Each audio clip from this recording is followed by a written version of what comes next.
Today marks 1137 days sharing the lessons I learned and continue to learn with all of you. My hope that these insights inspire you, support your dreams, help you achieve your goals, and really empower you to become the person that you want to become. Today I speak about communication. I think communication is one of the topics that we need to continually repeat and repeat and repeat, because every single day, what do? We communicate. We communicate with ourselves, we communicate with others. So communication is supposed to be one of the essential topics that we constantly getting better. We constantly improve. And really needed to be intentional. Intentional about improving. The athletes become athletes because they're intentional in that field, in that expertise. And I think that when we really become intentional about something, we're able to become experts. Without intentionality, you can be moderate, you can be pretty good, pretty great, but you'll never become expert. And I think the communication, no matter what you do, I think communication is supposed to be one of the things that we're supposed to intentionally improve and get better. And today we'll share, again, basics of communication. What are we supposed to know about communication? Where are we supposed to really understand that it's complex and simple at the same time? When you understand those complex things, everything becomes simple. I think that, I don't know if you have moved, but a lot of times when you move first time in the city seems so big and massive, so complex. But when you walk around, when you understand all the streets, it becomes in your mind such a small city, because you know everything. It seems that everything is so close by. And I think in the communication as well, when you start a communication journey, it seems that everything is so complex, it's so massive. But when you explore, when you understand all the corners, it becomes so much more simple. And today we'll share those basics. So number one is psychology of communication. So you understand, okay, how different things about communication influence communication. So first one is perception. Perception shapes communication. Number one in that we need to understand that how you frame things will influence how you influence things. How you frame things. For example, there's 100%. You can say 90% success rate, or you can say 10% failure rate. And both of them will be perceived differently.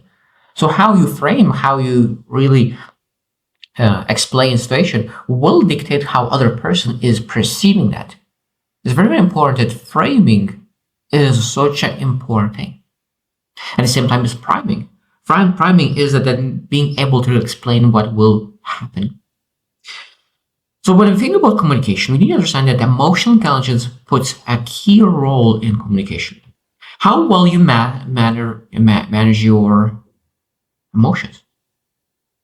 Because when logic is in the communication and emotion is in communication, words will be different. Tonality will be different. Everything will be different about your communication. Sometimes people say the right thing in the wrong way, and the communication never happens. Sometimes people says the wrong thing, but in the right way, and nothing happens. No miscommunication, no conflict, because they're able to really give a intention with the delivery of the message. So I think that we need to understand that there's a big part of our communication is subconscious. It means how you program your subconscious will dictate what kind of words you choose. Because our communication that we choose consciously is a lot of times delivered from the subconscious. So that means that what kind of words you're able to bring from subconscious very, very fast to your conscious mind. That means we need to really familiarize with words, familiarize with ideas, familiarize with things that we want to really bring out of communication. Because a lot of times people pursue goals because they're not familiar with that, so it means that they do not communicate those ideas, those goals, those aspirations, those dreams. So what do we need to do? We need to familiarize with the language, with the thought process, with communication that really aligns with those dreams, aligns with those things, with the familiar things. Number two is the context of communication. So of course, to be able to understand the first thing is the power dynamics.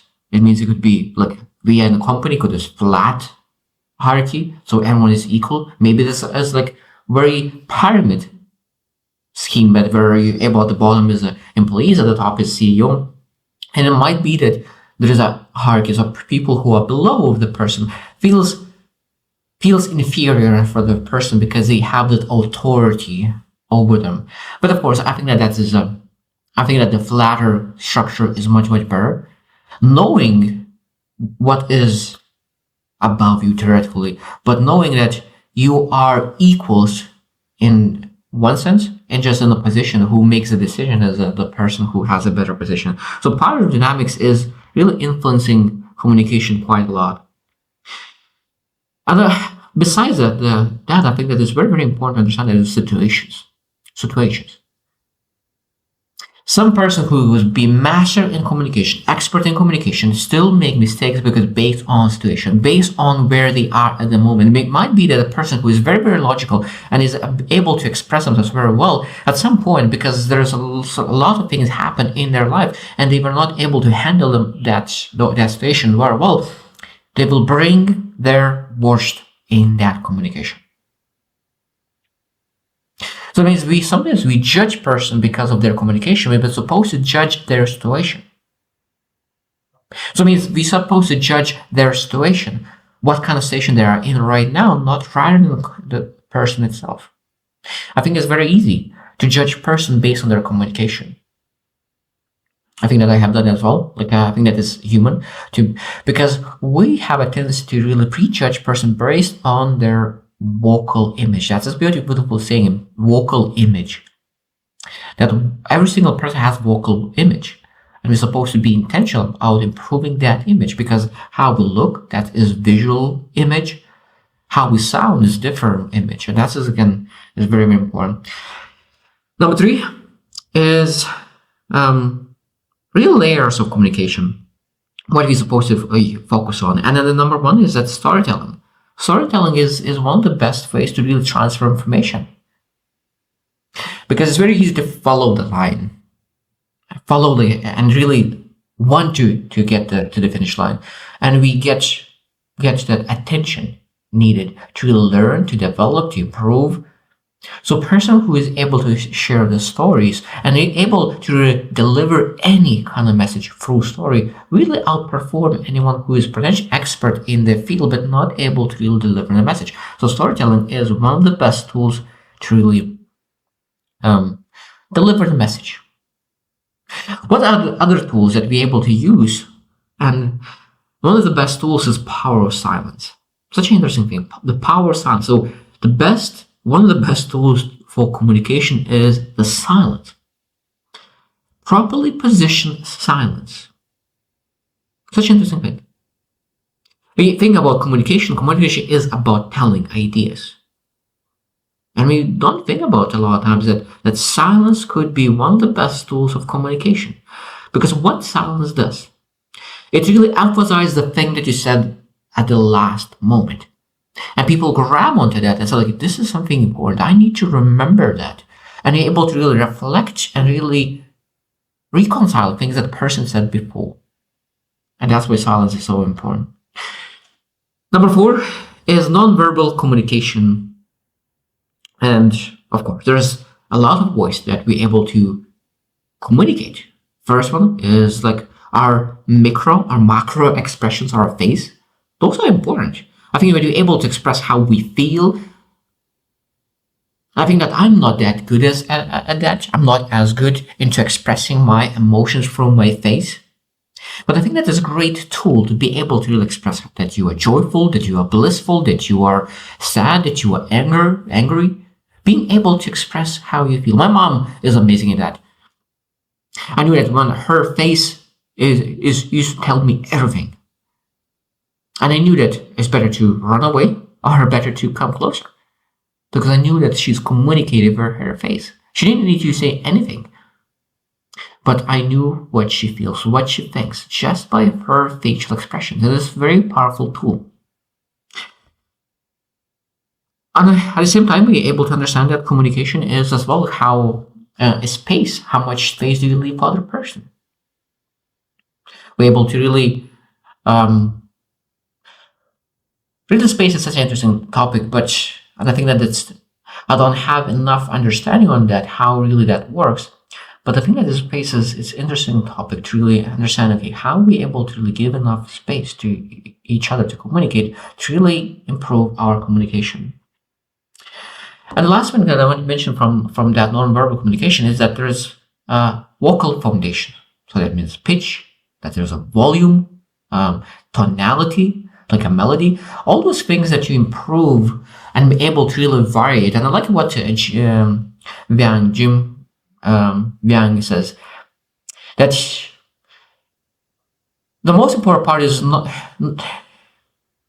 variety. Variety is the most important part of the communication. So that means that you need to vary it, your volume, your pitch, your melody, and that's really makes it you influential.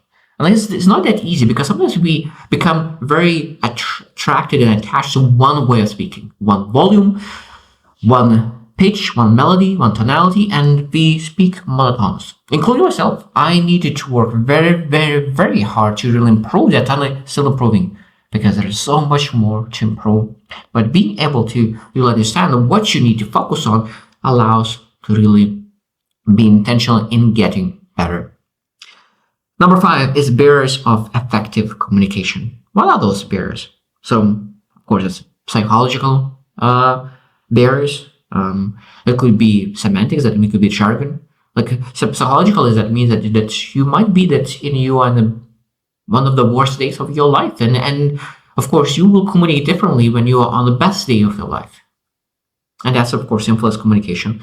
At the same time, confirmation biases. People want to communicate one thing, but the other person has confirmation bias, and they listen only to one thing only, because they want to confirm their bias. They want to confirm their ideas. And then we need to work very, very hard to not have the confirmation bias, because I think that we all have it. Only the best of us are able to really counter that with intentional awareness of their thinking. Everyone has confirmation bias, but only the best of us are able to battle that and be intentional and be aware that you are. This is the moment when I'm looking for confirmation bias. How I'm able to switch that, and switch is the most important thing. The next one I want to reflect is that communication is about really listening. Communication about listening. So that means that we need to really learn how to advance listening techniques, like deep learning, deep listening, being able to ask right questions and follow-up questions on understanding exactly what they have to say. Not just listen, but really ask deep questions that really could allow that even open up even more. Reflective listening, being able to really reflect and give feedback what you learn, what you get from that communication. And probably one of the hardest one is listening for what not being said. I'm very, very bad at that. I'm very direct, and better for me still what you want to say, but otherwise I will not listen between the lines. But I want to get better in that. I know that is a very, very powerful tool to have, because sometimes people want to be vulnerable, but they're not willing to be vulnerable yet. And if you're able to catch something, that there's something wrong going on, and being able to ask right question, they will be able to open up. But if you're not able to catch it, something is not connecting, something is not aligning, person will never open up. So being able to read between the lines and ask about that, I think is a very, very powerful tool in communication. So there's a lot of things that communication really gives to us, and I think that there's even more, and I will not share more on that, but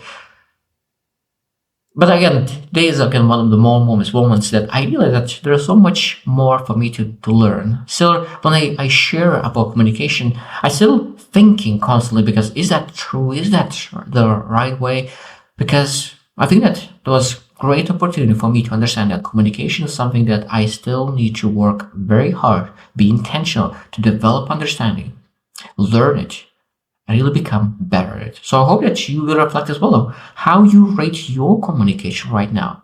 And what do you feel you need to improve right now, just to make sure that you could become better at communication? And as I said at the beginning, that the most important part to understand that communication is not just about speaking the words, but all around communication is just listening, delivery, all those things, your face, your body, body language, all the things influencing your communication. So that is a massive topic, but when you learn them, it becomes simple. So I hope you choose to win and see you tomorrow.